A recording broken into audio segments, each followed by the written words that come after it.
Paul sucht seine Brille. Paul ist ein netter, aber sehr vergesslicher Mann. Er lebt in einer kleinen Wohnung in Berlin. Eines Morgens wacht er auf und möchte die Zeitung lesen. Er setzt sich an den Tisch und greift nach seiner Brille.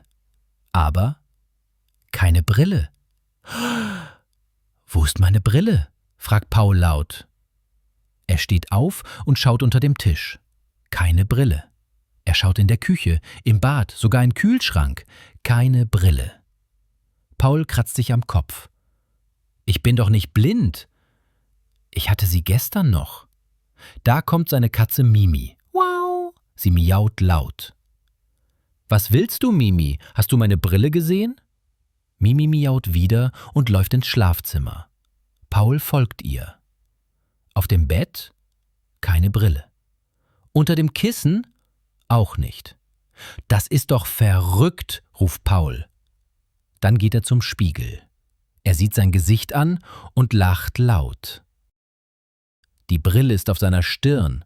»Oh nein, ich bin wirklich alt geworden«, sagt Paul lachend. Er nimmt die Brille und setzt sie richtig auf. »Danke, Mimi, du bist klüger als ich.« Paul geht in die Küche und macht sich einen Kaffee. Er setzt sich hin, nimmt die Zeitung und liest. Doch nach 2 Minuten steht er wieder auf. »Wo ist mein Kaffee?«, murmelt er. Er schaut auf den Tisch. Der Kaffee ist da, direkt vor ihm. Paul seufzt. Vielleicht brauche ich nicht nur eine Brille, sondern auch ein neues Gehirn. Mimi springt auf den Tisch und stupst Pauls Arm an. Ja, ich weiß, Mimi, ich soll mehr schlafen. In diesem Moment klingelt es an der Tür. Es ist sein Nachbar, Herr Meier. »Guten Morgen, Paul, alles gut bei dir?« Paul lächelt.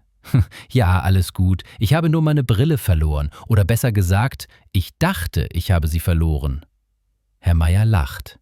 »Das kenne ich. Ich suche oft meine Schlüssel und sie sind in meiner Tasche.« Die beiden lachen laut. Mimi miaut. Und Paul sagt, »Zum Glück habe ich euch, sonst finde ich bald gar nichts mehr.«